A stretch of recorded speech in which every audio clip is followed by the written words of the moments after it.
Let's get our program officially underway. Admiral Blair, I think you also went to the other place, I think, for some time. Burke, we're so lucky to count you as a member of our club. I really appreciate the way in which you lean into making these Veterans Day programs so special for everybody involved. For those of you who don't know Burke, let me tell you a little bit about his illustrious background. He's a Chief Executive Officer, Board Director, and former U.S. Marine Commanding General. Thank you for your service. In business, he serves as Chief Executive of Colmar Holdings and member of the corporate boards of directors of Amicus Therapeutics and Omega Healthcare Investors. He has served as CEO, CFO, and president of several publicly traded companies in the healthcare industry as well. In parallel, he served 34 years as an infantry, recon, and general officer in the United States Marines, with 14 years cumulatively on active duty, during which he led multiple deployments, including peace enforcement operations in Bosnia and multiple combat operations in Iraq and Afghanistan. He commanded ground combat forces at all levels, served as commanding general of a Marine division and of Marine forces, and finished as a general officer with the Secretary of Defense. As a volunteer, he has served on the boards of directors of the Marine Corps Heritage Foundation, Toys for Tots Foundation, Federation of American Hospitals, and the Buckhead Coalition. He has served on the board of advisors to the Secretary of Defense and Northern Trust Atlanta, and board of visitors, at Nashotah Seminary and Marine Corps University.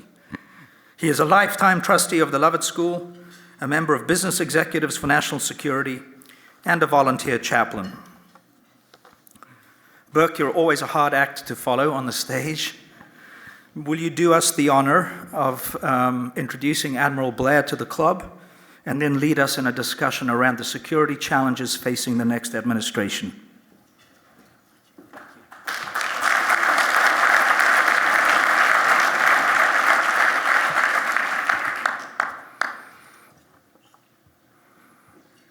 Thank you, President Adrian, for everything you do leading our club, and thanks for that overly generous introduction. I am going to introduce Admiral Blair. I'm going to keep it short. What he has done in service that we can all appreciate would merit a book or a 2-hour discussion, but I know y'all want to hear from him. I will quickly describe some of the highlights. Admiral Blair was from Maine. He's a 1968 graduate of the U.S. Naval Academy. He is a 6th generation naval service member, 6 straight generations.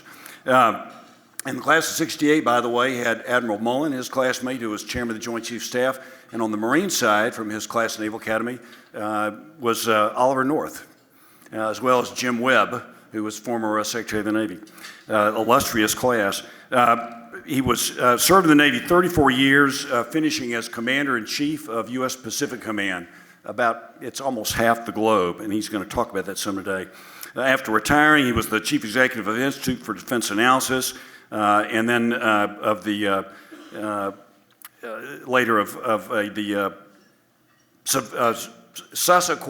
I knew I was going to mess this up, Sasakawa Peace Foundation, but it's a great mission.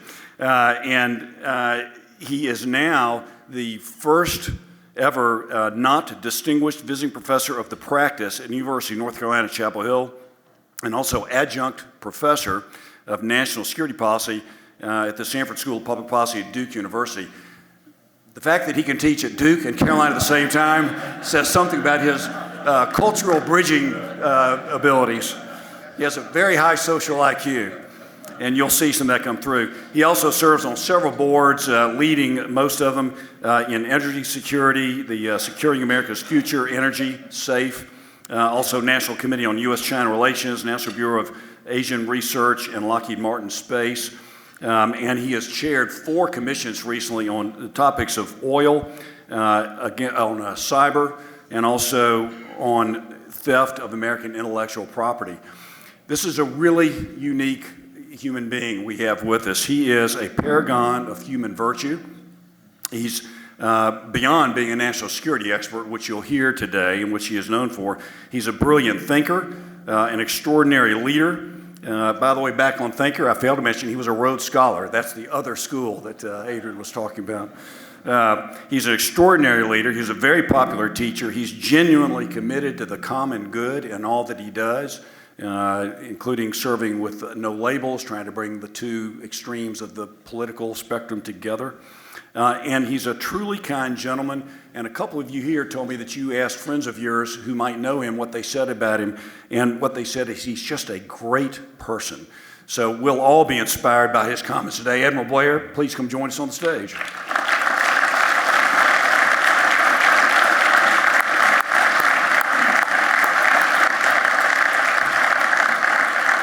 And I've asked Admiral Blair to give us a few opening comments, and I'll ask him some questions and open up to you all. Okay.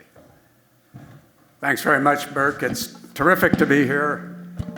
In Atlanta, I've felt very warm and member of the group here, except when people talk about me.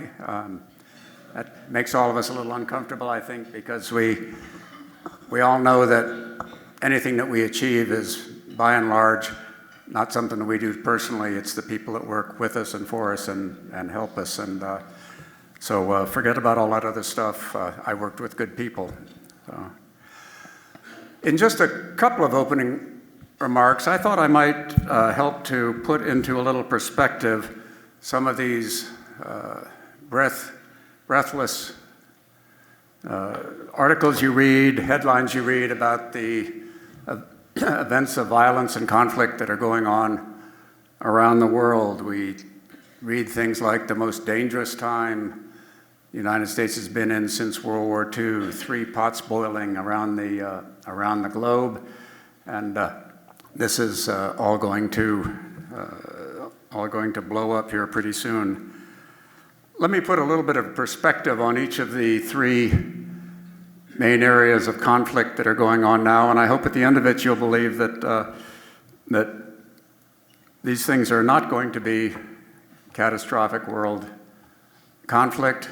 They need to be thought about carefully. They can be worked through, and they have some things that the United States can do to make them come out, if not well, at least not as bad. So let's talk about Ukraine first, with the Russian invasion over 2.5 years ago now.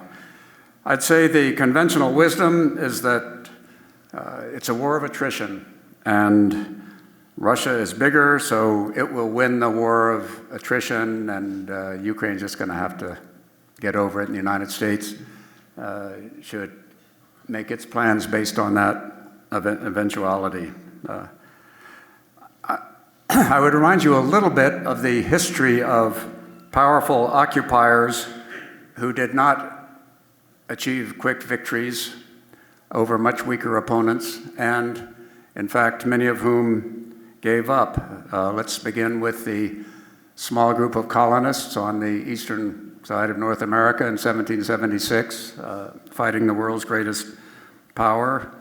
Let's think of Vietnam, with both the French and the Americans, much more powerful than those who were resisting them. Afghanistan, the Soviet Union, and the United States.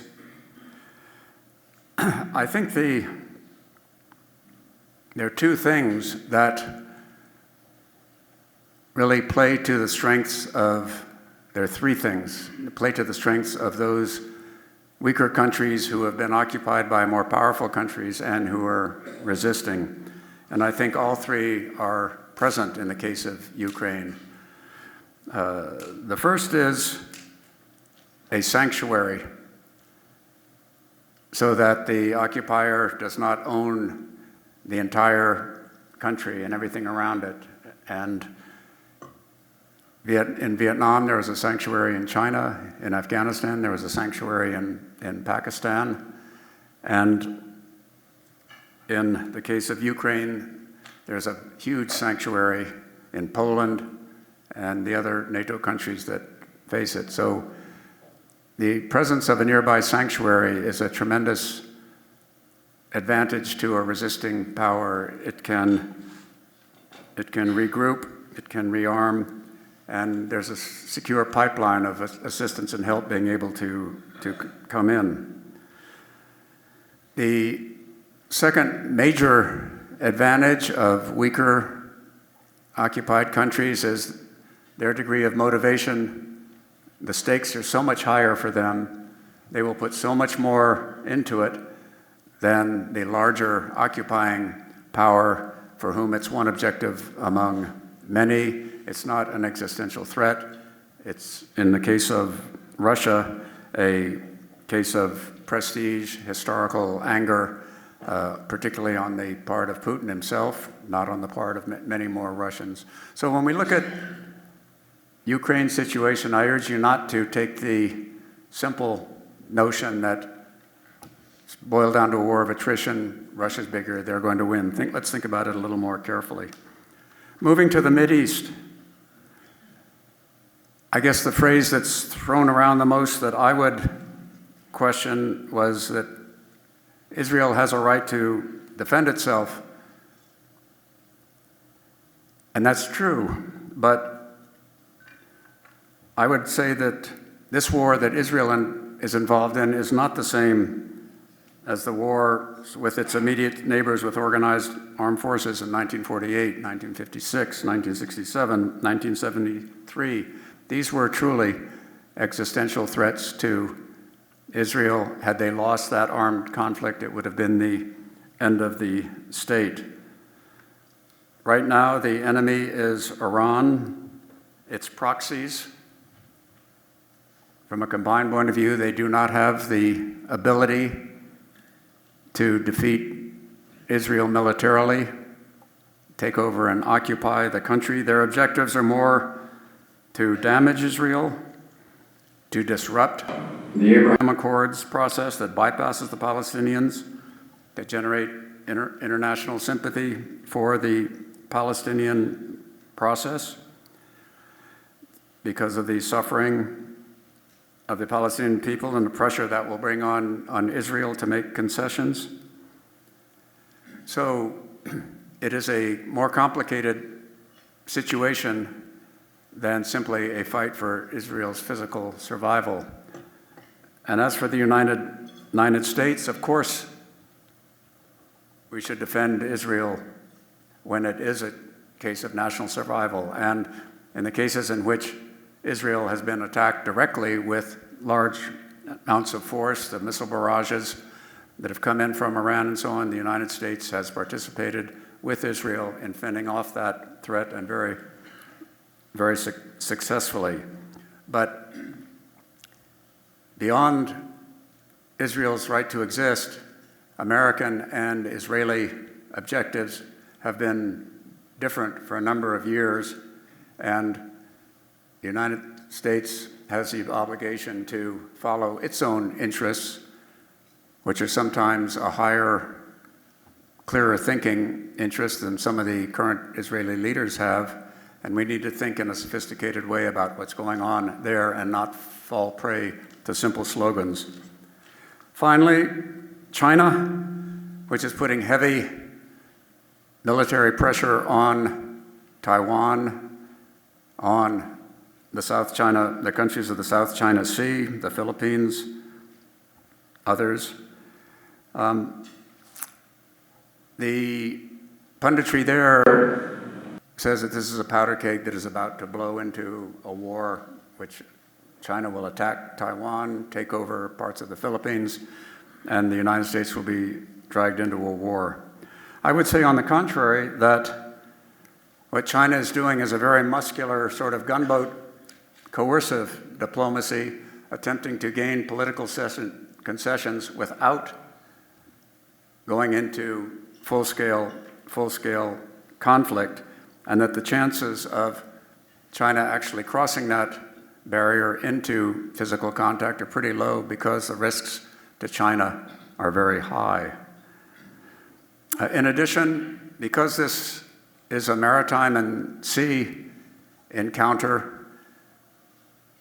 incidents which happen, even if they involve collisions, clashing, airplanes being knocked out of the sky, these are incidents which can be contained diplomatically by the leadership of both countries, unlike incidents on land which tend to be much more difficult to contain, which tend to grow more. So I would also tell you that in what you read coming out of the South China Sea, the area around Taiwan, there's a definitely political brinksmanship game being played, but if the United States handles this right, then I think it can be handled below the level of conflict. So, just a set of insights which I hope will give you a little more judgment and balance looking into the violence that is going around the world and what we can do about it. From my observation, the United States has the military power. We've got the smart leadership. We have the big advantages in the international world to handle our part of crises like this, to keep them from becoming general spreading, to keep them from cutting across American interests. I'm more worried, frankly, about what's going on in this country, the increasing polarization of the country, the increasing pulling away into two warring camps, which are not only making it unpleasant for all of us, but are preventing the United States from fixing our own problems here. And if we can do that, stay close to our allies in the world, we can handle whatever things our adversaries throw up. So let's do this kind of spirit that I hear in this Rotary of listen to each other, fixing our problems, making this a better country, working with other countries that feel as we do, and we can handle these trouble spots in the world with the talent that we have. So let me turn this into a discussion, Burke, and we'll take it from there.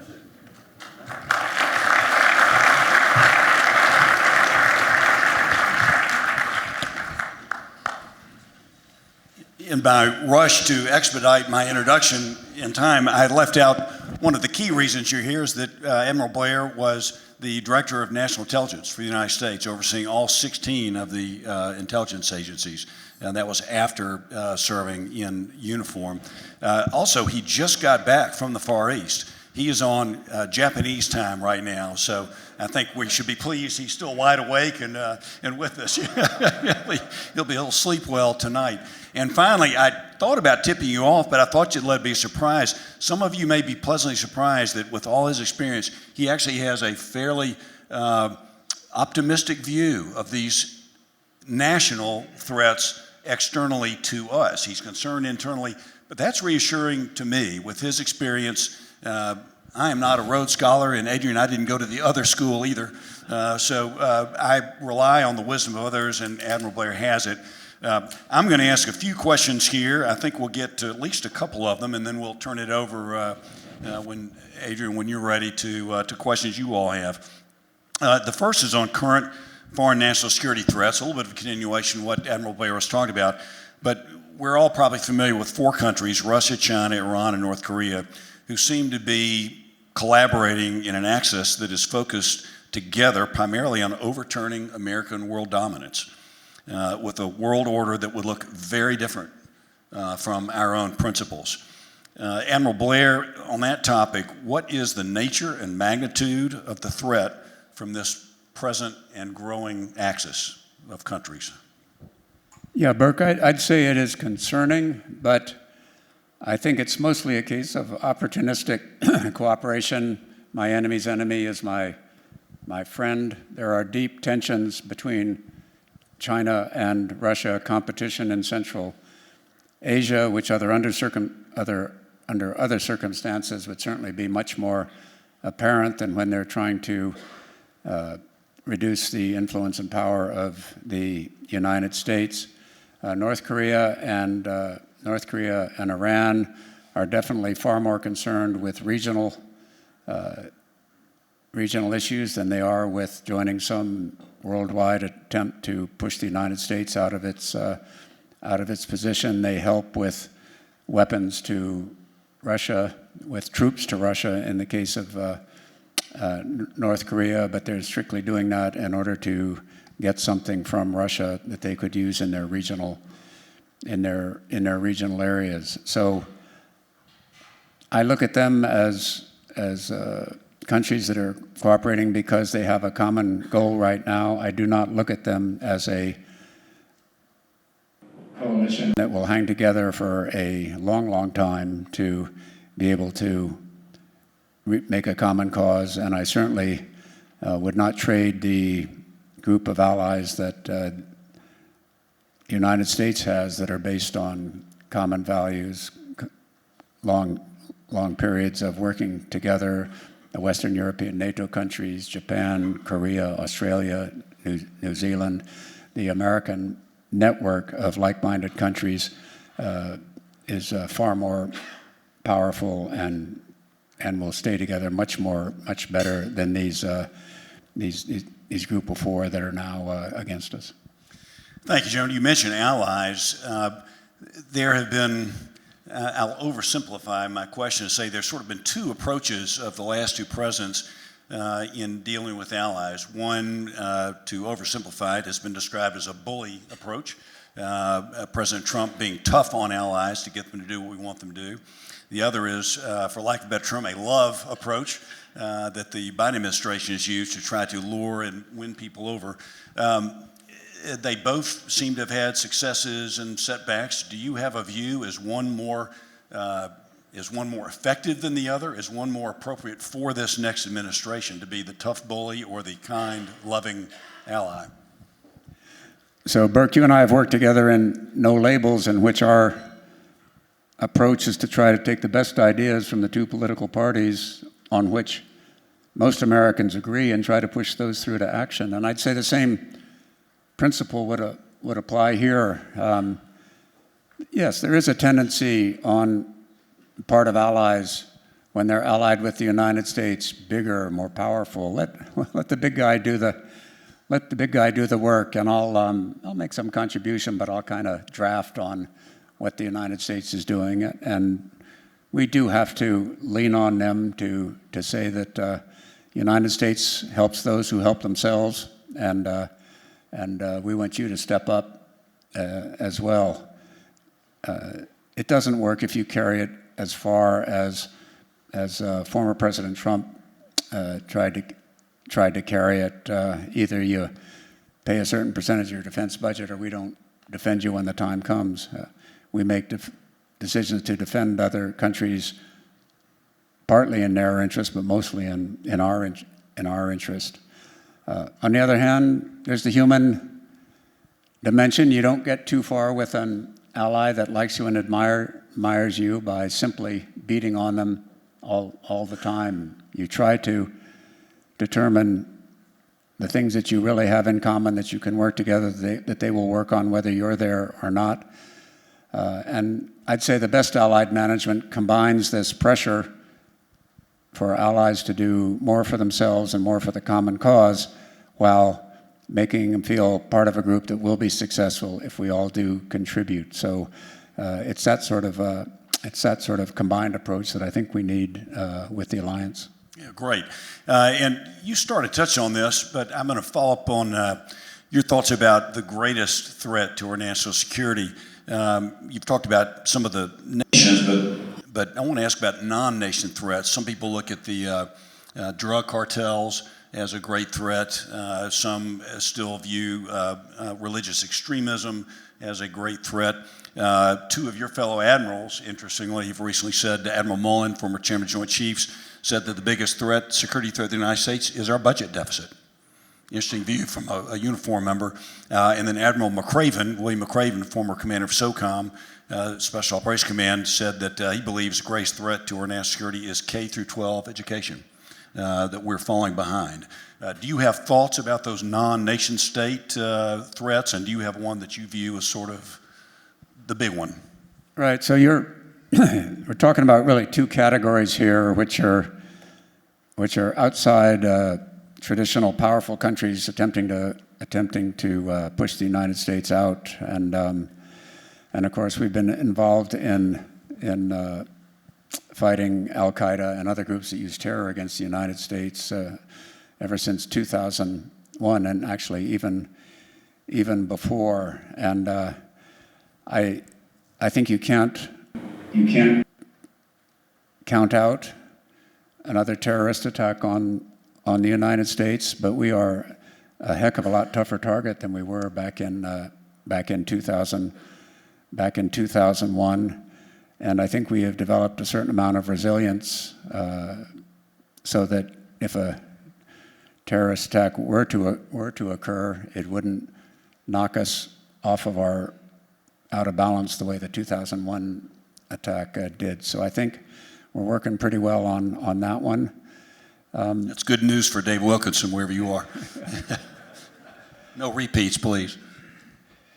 The other one that is often talked about are these global pandemics. You know, it seemed we've been able to handle all the threats from big species that are not Homo sapiens. It's the little ones that we haven't figured out yet, whether they're Ebola or COVID or monkeypox or whatever. And this and as these other animals, and they are animals, are evolving, we're getting a thinner margin of the medicines and therapeutic drugs that we have to handle them. So I'd say that pandemics are a quite serious threat, especially in terms of the globalized transportation system, which spread these things around so quickly, and which made a difference between the 1918 virus and the 2021 virus. So that's pretty high on my list, I think, are pandemics in terms of these traditional transnational threats. The criminals and the narcos and so on. I think that our gallant law enforcement forces, backed up by military forces, can handle those, and we can do that. Of the internal threats, weakening education systems and other, as I say, the one that concerns me the most is political dysfunction, in which we just seem to have lost that American spirit of progress for the country being much more important to everyone than some individual theological victory on a cultural or social issue. We used to be able to have the fight about cultural issues in one forum, and we'd get stuff done that benefited us all in the other forum. We seem now to have brought those together, and the cultural divides keep us from making progress. And I think that's the threat to this, that'll bring this great country down. And it'll be us doing it, not other countries doing it. I share that view with you, having worked on No Labels. I think all of us remember examples when it's worked so well. President Ronald Reagan and Tip O'Neill, Speaker of the House. Most of you probably aren't as old as I am, so you maybe don't remember them, but to refresh your memory, they were 180 out on policy, but they worked hard to come together, and they made people see that they were doing it. And I still remember my favorite story, sorry to get off track, but I'm going to come back to a political question, was Ronald Reagan received a Valentine's card one day, on a Valentine's Day, from Tip O'Neill. It was unsigned, but he said he was on a stage with a mixed group. He said, I got this nice Valentine's Day here from Tip, and I knew it was from Tip because the heart was still bleeding. And everybody in the crowd laughed. The Democrats laughed, the Republicans laughed, the press laughed. They worked together. And, even more recently, President Bill Clinton and Newt Gingrich, I don't think they loved each other much, but they really worked hard to produce a balanced budget, to deliver that to the next president, to bring down crime, to bring increase in wealth at all sectors, so it can be done. So I've got to tell one President Reagan story. I worked for him a long time ago, and he was talking. He said, it's so sad, but sometimes the right hand just doesn't know what the far right hand is doing. Perfect. So I'll wrap up here with another political question. You are a retired admiral. You were sort of running half the world on the military front. you're now retired. Some admirals and generals retire and stay away from politics. They don't talk about it. My former boss, Joe Dunford, chairman of the Joint Chiefs of Staff, has never said a thing about any presidential candidate. Others obviously have, and I don't need to name the names, but some have said things, good things about both these current presidential candidates. Some have said very negative things about them. What's the right moral thing to do? And before you answer, Admiral, let me just remind folks, the oath that we take, and it stays in place, is what Rod read today, is an oath to the Constitution. When you retire, you still are under that oath for life. I am, Admiral Blair is. And the other thing is it's actually illegal while you're on active duty in a uniform to do something political. You just can't do it. Lonnie's nodding his head knowingly. But after you retired, it's sort of your moral decision. What's the right decision? How should senior leaders like you be involved in the political world? I mean, I'm a George Marshall kind of guy. Just shut the hell up after you retire when it comes to... I understand that, Admiral. to political issues.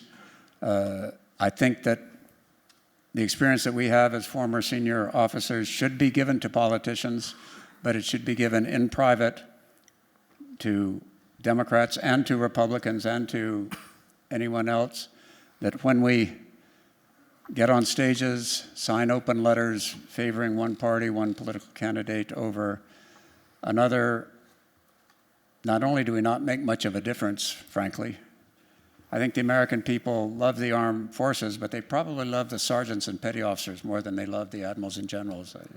That's a good, healthy approach, and if we think that our name with General or Admiral of it is making a difference, we're probably kidding ourselves. So I think we should keep quiet, offer our counsel in private, and that if we don't, what happens is that the politicians who are ultimately in charge begin to think that all admirals and generals, whether they are retired or active duty, have political leanings. They will promote the admirals and generals that they think are politically in favor of them, not the ones who are most competent, not the steely-eyed killers, but the ones who are politically sympathetic. And I think Burke and I and others have seen in other countries, once you start down that slope of political affiliation being part of what gets you ahead as an admiral or general, your armed forces are deeply weakened. Your country is weakened. So I'm of the keep quiet after you retire school. Thank you, Admiral. Admiral Blair, thank you for that optimistic and pragmatic message. Burke, with your permission, let's open it up to questions for members. There's a microphone there. Who has questions for the Admiral? Zach's going to beat you to it, sorry. Thank you, Admiral Blair. Could you speak more in depth about why you don't think Israel is in a situation where it is fighting for its existence as it did in those other wars that you mentioned? It seems to me that the world attitude towards Israel is worse than it's ever been, and that the idea of a two-state solution or something is something that could work. The slogan "from the river to the sea" seems to be something that is a ubiquitous idea among the Palestinians. Why do you not think that Israel is in a position now where it is fighting for its existence against the Hamas and Hezbollahs and Muslim Brotherhoods and of every country that surrounds them, plus Iran? Because that group of people doesn't have the military power to take over Israel.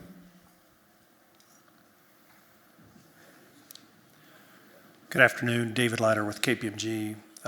Thank you, Admiral Blair, for everything you've done for our country and for being here with us today. This discussion's been terrific. Two questions, one external, one internal. Externally, do you foresee the use of tactical nukes in any of these conflicts? And if so, what would the global response be? Internal question, we regulate radio and television. What are your thoughts on regulating social media?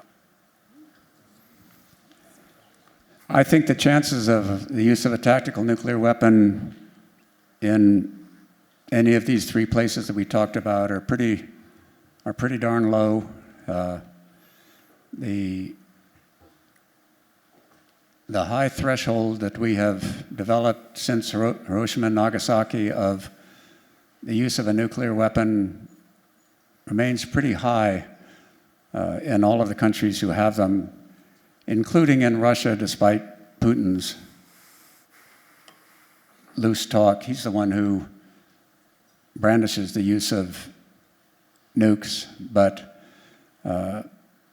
I think that's mostly in order to gain pressure, not that he actually intends to use them. And then when you think through the actual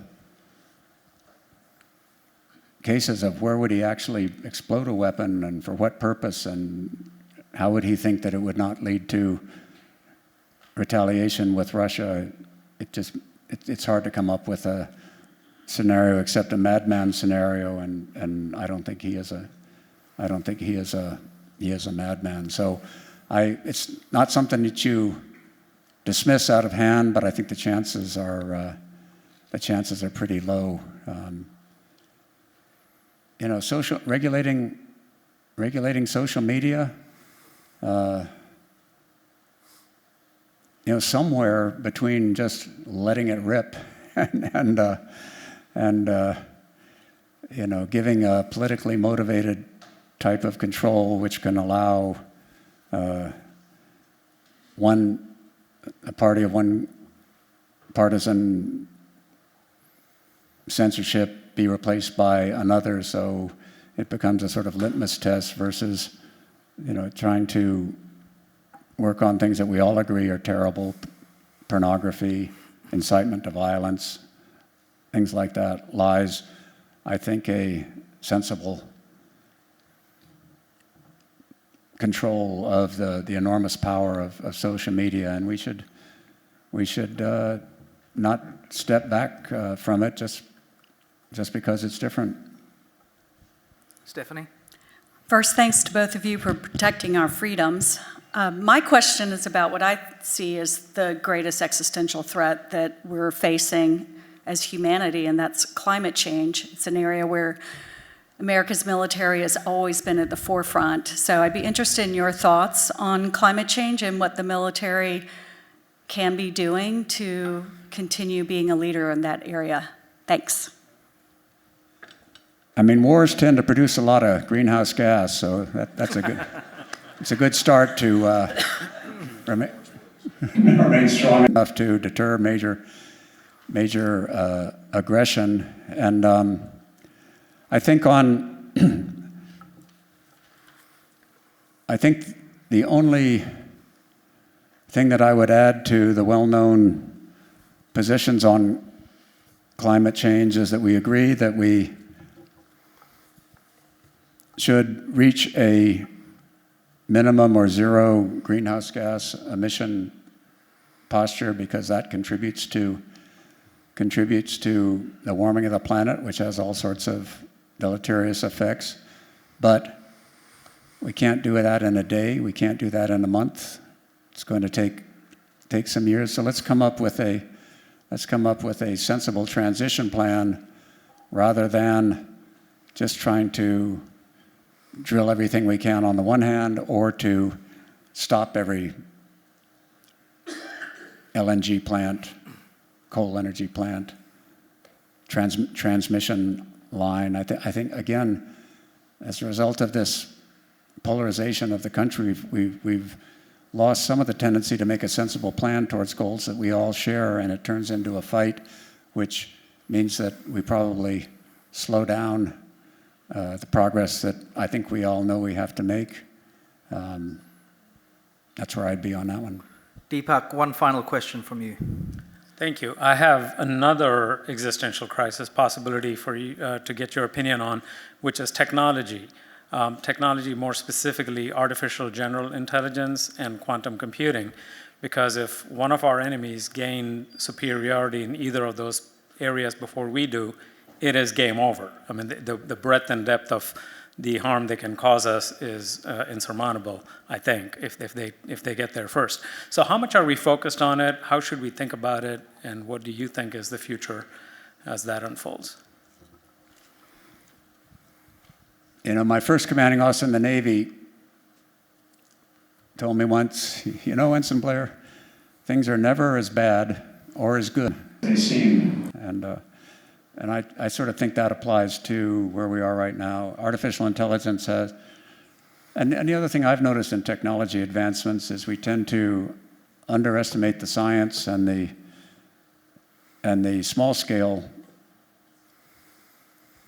ability to make something incredible, but we overestimate the speed at which it can be scaled and brought into general use. So I think on artificial intelligence, like almost all intelligence, it has a wonderful opportunity, strong side, and it has a dark side. And I, for one, think we ought to pursue it, work on minimizing the dark side by the efforts of people like you who are actually doing it, government regulation, business ethics, and so on, while we try to take advantage of what it can do for us. And I guess like the ending of 2001, The Space Odyssey, make sure you have a plug that you can pull to start the computer. There you have it. Before we thank our distinguished panel, I want to remind you all there'll be no Rotary meeting next week. When we return to gather again on November the 18th, we're going to have somewhat of a light affair, Jeff. We've tackled some serious topics here to date. Public health, the elections, constitution, national security issues. We're putting together a Michelin-themed panel on November the 18th. 4 restaurants in Atlanta got a Michelin star in the last couple of weeks. I can't promise there'll be a Michelin curated menu, but we'll give it a go. And that conversation will be led by Stephanie Fisher, the president and CEO of the Georgia Restaurant Association. So sign up early. Burke, given your distinguished military and business career, it's great that you're back home in Atlanta. Thank you for being such an engaged Rotarian. I heard you tease out the call to action on problem solving and policy making. Why don't we just take the best of both sides, right? What a novel idea. So thank you for that. Perfect. And Admiral Blair, thank you for fighting your jet lag. Thank you for your distinguished service to our country and all the sacrifices you made. It's been a privilege to hear your optimistic and pragmatic thoughts today. So why don't we thank them all for their time?